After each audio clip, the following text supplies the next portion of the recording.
7 à 8 cas d'hyperthyroïdie sur 10 sont concernés par cette problématique émotionnelle. Et c'est très important d'en tenir compte, parce que le plus souvent, l'alimentation, l'hygiène de vie aura un impact qui sera mineur et qui ne permettra pas de ramener la situation à la normale, ou en tout cas de réduire cette problématique d'hyperthyroïdie.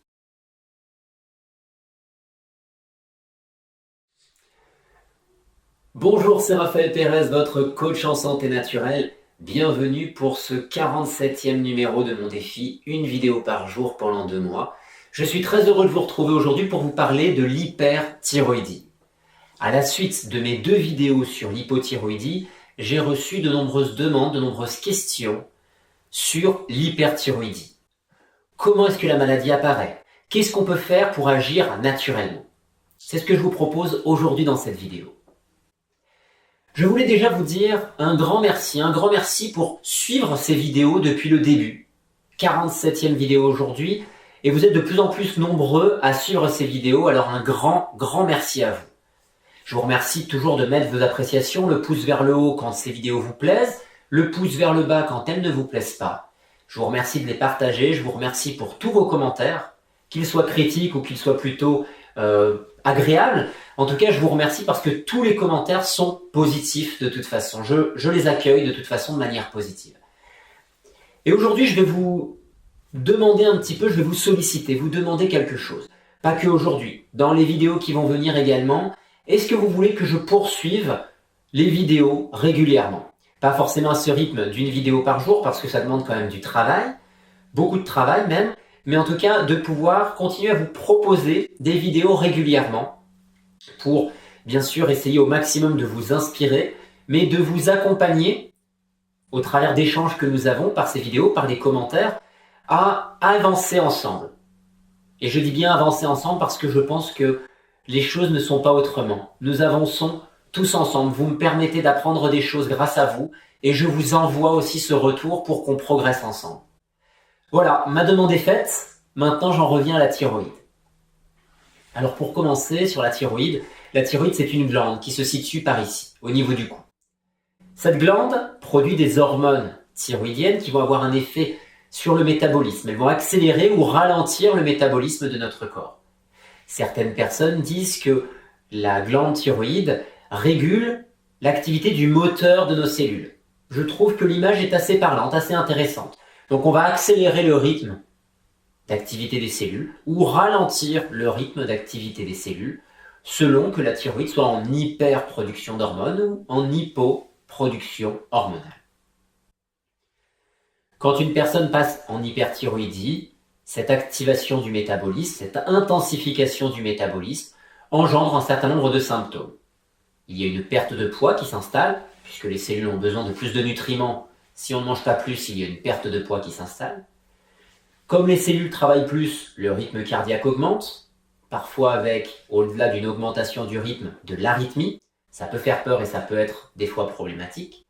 On peut également avoir les poumons qui vont se mettre à travailler plus, donc on peut ressentir de l'essoufflement au niveau pulmonaire, au niveau respiratoire. On va aussi avoir certains symptômes au niveau du transit, le transit peut s'accélérer. Pour les femmes, on peut avoir un ralentissement, voire un arrêt au niveau du cycle menstruel. On peut avoir certaines situations qui sont très caractéristiques, avec un goitre par exemple, un gonflement au niveau du cou. Ou encore, dans le cas spécifique de la maladie de Basedow, on va avoir les yeux qui vont être exorbités. Voilà un petit peu pour les principaux symptômes qu'on peut rencontrer. Alors il faut savoir, il y a 3 types d'hyperthyroïdie. Il y a la maladie de Basedow, qui est une maladie auto-immune. C'est à peu près 80% des cas d'hyperthyroïdie. Il va y avoir les nodules thyroïdiens. Donc un nodule, c'est une excroissance de tissu au niveau de la thyroïde. Et certains nodules, pas tous, certains nodules produisent des hormones. Donc ils vont produire des hormones en plus de la production d'hormones déjà initiale par la glande. Donc on va rentrer dans une situation d'hyperthyroïdie.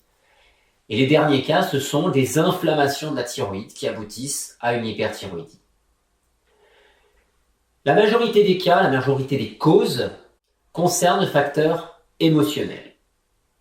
Alors, comme la majorité des causes concernent le facteur émotionnel, je vais consacrer le plus gros de ma vidéo.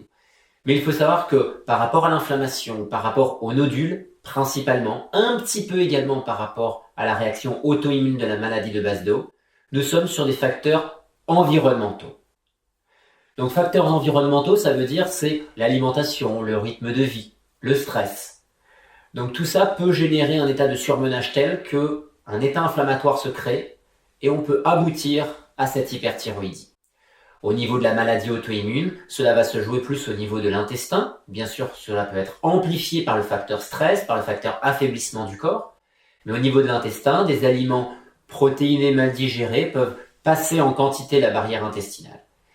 Et à force de répétition, amplifiée par la modification de la flore intestinale et par l'inflammation de l'intestin, la répétition devient de plus en plus intense, de plus en plus forte. Et au bout d'un moment, le système immunitaire peut enclencher une réaction auto-immune.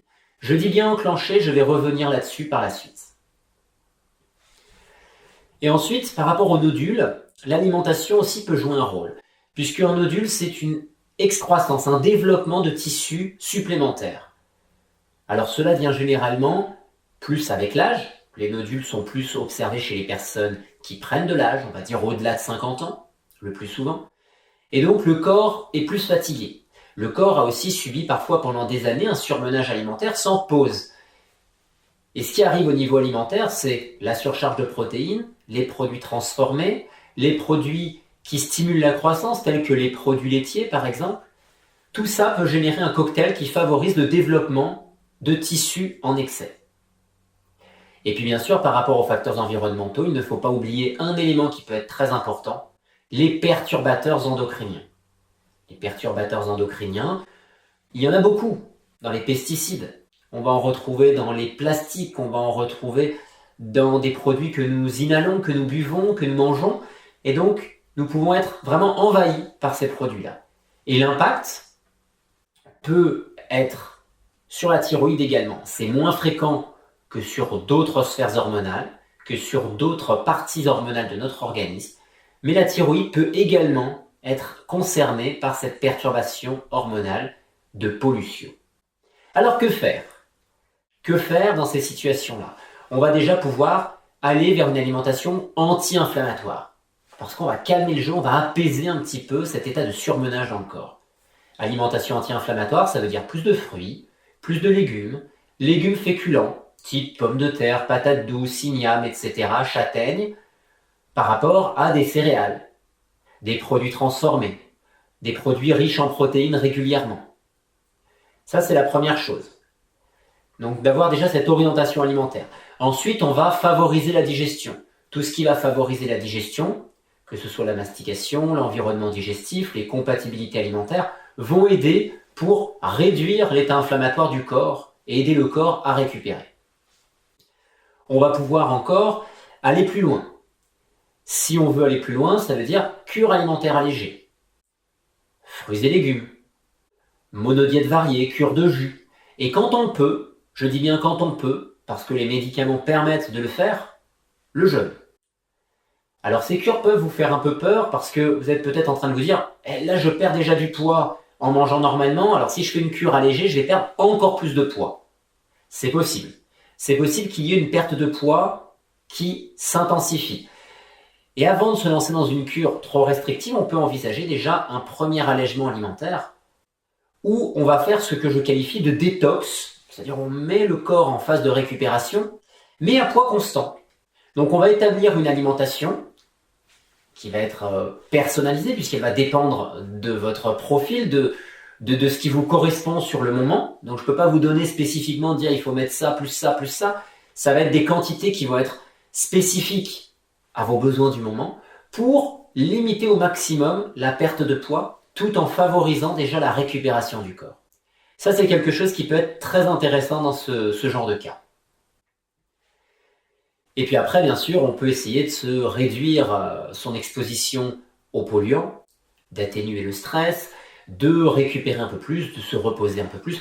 Tous ces éléments qui vont aider au niveau de l'organisme à renforcer la capacité de l'organisme à fonctionner et à calmer l'état inflammatoire. Ensuite, il y a une autre chose sur laquelle il faut penser, est-ce qu'il y a eu au niveau alimentaire, au niveau de compléments alimentaires ou au niveau médicaments, des produits riches en iode qui ont pu augmenter cet état de production hormonale de la thyroïde. S'il y a beaucoup d'iode, des médicaments contenant de l'iode, par exemple, on peut augmenter cette situation et cela peut poser problème. Cela posera problème si on continue dans le temps.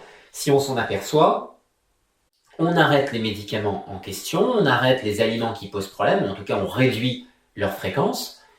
Les compléments alimentaires, pareil, et la situation va revenir assez rapidement à la normale, surtout si on aide le corps à récupérer plus vite. Donc ça, ce n'est pas du tout un problème. Ensuite, on va rentrer sur la phase émotionnelle.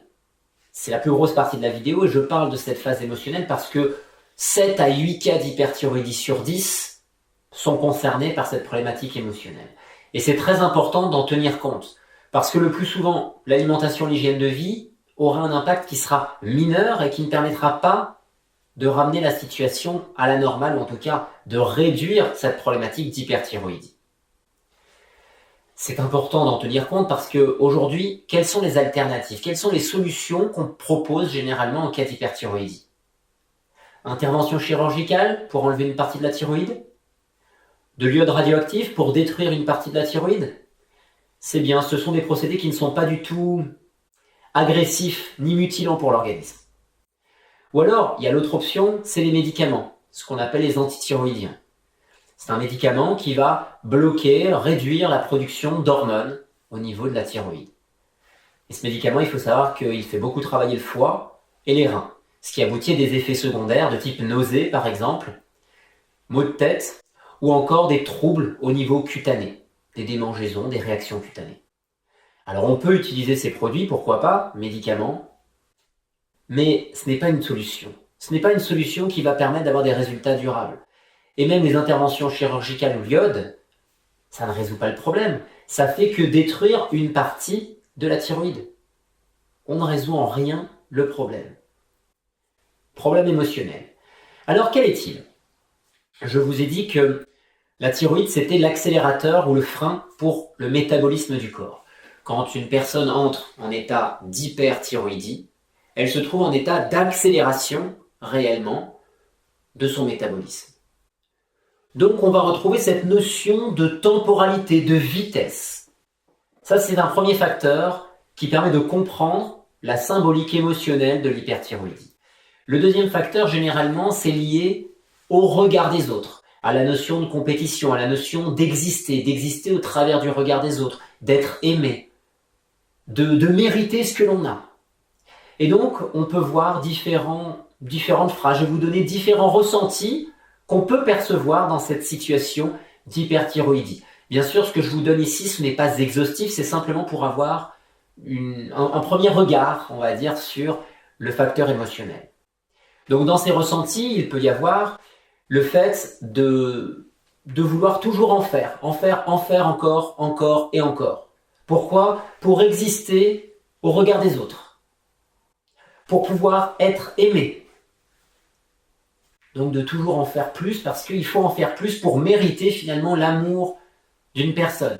Mériter le regard, l'attention d'une personne. On peut aussi se dire que pour mériter notre progression dans la vie, il faut en faire et encore en faire. Et donc s'acharner. Donc c'est toujours une forme de récompense. Et donc on est toujours en train de se mettre de la pression, une pression toujours plus importante pour pouvoir réussir. Il peut encore y avoir la notion de ne jamais être satisfait de soi, c'est-à-dire de culpabiliser par rapport à ce qu'on fait, de se dire je n'en fais jamais assez. Donc il faut toujours en rajouter. Toujours un moyen d'exister, bien évidemment.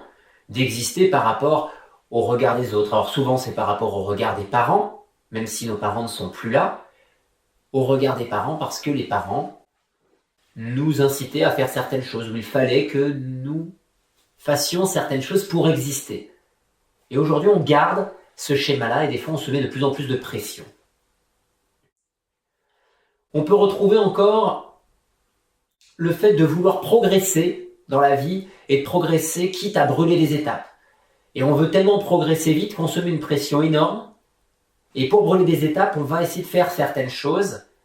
Et on n'a pas toujours le temps nécessaire pour le faire. Et donc, il va falloir accélérer encore pour progresser. Et la pression qu'on peut se mettre là-dessus peut enclencher cette maladie. On peut aussi avoir l'impression, le sentiment d'arriver trop tard. Toujours cette notion de temporalité, mais perçue cette fois différemment. Souvent, ça va être par rapport à un proche, à un enfant par exemple, de se dire il est en danger, je vais arriver trop tard. On est dans la projection, je vais arriver trop tard. C'est-à-dire que vous avez peut-être vécu une expérience, soit au niveau familial, soit personnellement, qui fait qu'à un moment vous êtes arrivé trop tard pour prendre la bonne décision, pour sauver quelqu'un, pour aider quelqu'un. Et vous êtes toujours dans cette dynamique, je vais arriver trop tard. Donc ça vous hante tellement que c'est un peu comme si votre corps est dans les starting blocks en permanence sur le qui-vive pour pouvoir partir à fond et être dans un rythme effréné pour pouvoir arriver à temps. Toujours cette notion de temporalité, d'arriver trop tard, cette fois c'est par exemple en termes de naissance. Je suis arrivé trop tard. Alors ça peut vous paraître bête de dire ça, mais si vous arrivez trop tard par rapport à ce qu'avaient envisagé vos parents, ou que le fait d'arriver à tel moment, ça a induit un certain nombre de choses dans votre famille, peut-être qu'on vous le reproche, ou que vous avez endossé ça sur vos épaules, et que aujourd'hui vous traînez toujours cela. En tant qu'adulte ou même en tant qu'enfant. Des enfants ont ces problématiques-là parce que elles ont sur le dos le fait d'être arrivées trop tard. C'est pas qu'elles soient arrivées trop tôt ou trop tard, elles sont arrivées au bon moment, ces personnes-là. Un enfant y arrive toujours au bon moment. Mais la perception des parents met un stress énorme sur l'enfant qui finalement s'identifie au fait d'être arrivé trop tard. Être arrivé trop tard, ça peut être aussi être arrivé trop tard pour sauver quelqu'un. Une personne est en danger, vous auriez pu la sauver et vous êtes arrivé trop tard. Donc la personne aujourd'hui a des séquelles, peut-être est décédée. Vous êtes arrivé trop tard parce que vous n'avez pas eu le temps de lui dire quelque chose d'important alors que vous saviez qu'elle allait mourir. Bref, cette situation vous hante et aujourd'hui vous culpabilisez. Et donc cela peut générer un stress suffisant pour enclencher la maladie. Alors la maladie, elle va s'enclencher quand même grâce à 3 choses. Je l'ai dit grâce ou à cause, selon comment on perçoit la situation, mais en tout cas, il va y avoir 3 facteurs qui doivent être présents pour enclencher une maladie au niveau émotionnel. D'abord, le facteur stress. Un stress intense, qui est brutal, ou un stress qui dure et qui reste intense pendant pas mal de temps. Ensuite, la deuxième chose, c'est que vous ne trouvez pas de solution pour pouvoir résoudre votre problème. Pas de solution physique, pas de solution intellectuelle. Et la troisième chose, vous êtes isolé. Soit vous êtes réellement seul dans votre impasse, soit il y a des gens autour de vous, mais ces gens ne vous comprennent pas, ne vous soutiennent pas, en tout cas ne réagissent pas tel que vous le souhaiteriez. Donc vous vous sentez seul, isolé dans cette situation. Et ce fabuleux cocktail de ces 3 éléments est suffisant pour induire une réaction pathologique dans le corps qui va découler de cet état émotionnel. Cette situation est également suffisante pour favoriser le développement de nodules qui vont produire des hormones thyroïdes. Et je dis bien que c'est le corps qui fait ça, ce n'est pas une réaction anormale du corps, ni un dysfonctionnement de l'organisme. J'entends très souvent cela, et dire que le corps réagit de manière anormale ou dysfonctionne, c'est remettre la responsabilité, sa responsabilité personnelle et envers la maladie, à l'extérieur. C'est-à-dire, je ne peux rien faire. Je subis, je ne peux rien faire. Or, le corps humain n'a jamais de réactions qui sont bizarres. Elles peuvent vous paraître bizarres, mais elles ont toujours un sens. Le corps humain, comme tout organisme vivant, a 2 priorités majeures. Ces 2 priorités majeures pour votre corps, ça n'est pas le travail que vous faites. Ça n'est pas l'état de votre maison, l'argent que vous gagnez, votre couleur de peau, que vous soyez blanc, noir, jaune, vert, bleu, rouge, tout ce que vous voulez. Ce n'est pas ça qui est important. Ce n'est pas l'environnement dans lequel vous vivez. Pour votre corps, les priorités, c'est la survie de l'organisme et la survie de l'espèce. la procréation. Ce sont les deux priorités majeures. Et la survie de l'organisme est la priorité numéro 1. C'est-à-dire quand l'organisme se trouve dans un état de surmenage excessif, une stérilité partielle ou totale s'installe, de manière temporaire ou parfois définitive, selon ce qui a été engendré. C'est pour ça qu'on voit que des personnes qui sont en surpoids, voire en état d'obésité, ou des personnes très maigres, perdent de leur fertilité. Des personnes qui sont très stressées peuvent perdre de leur fertilité. Des femmes qui font énormément de sport vont perdre temporairement de leur fertilité. Une exposition majeure à de la pollution fait perdre également de la fertilité. Et l'organisme doit s'adapter en permanence pour survivre dans les meilleures conditions possibles. Lorsqu'un état de stress nécessite de produire des anticorps, le corps produit des anticorps. Ces anticorps, ça peut être contre des bactéries, contre des éléments extérieurs encore comme des pollens ou contre des antigènes d'origine alimentaire. Mais votre corps peut aussi produire des anticorps qui va diriger spécifiquement vers un organe pour qu'il y ait une réaction spécifique et répondre à une problématique donnée.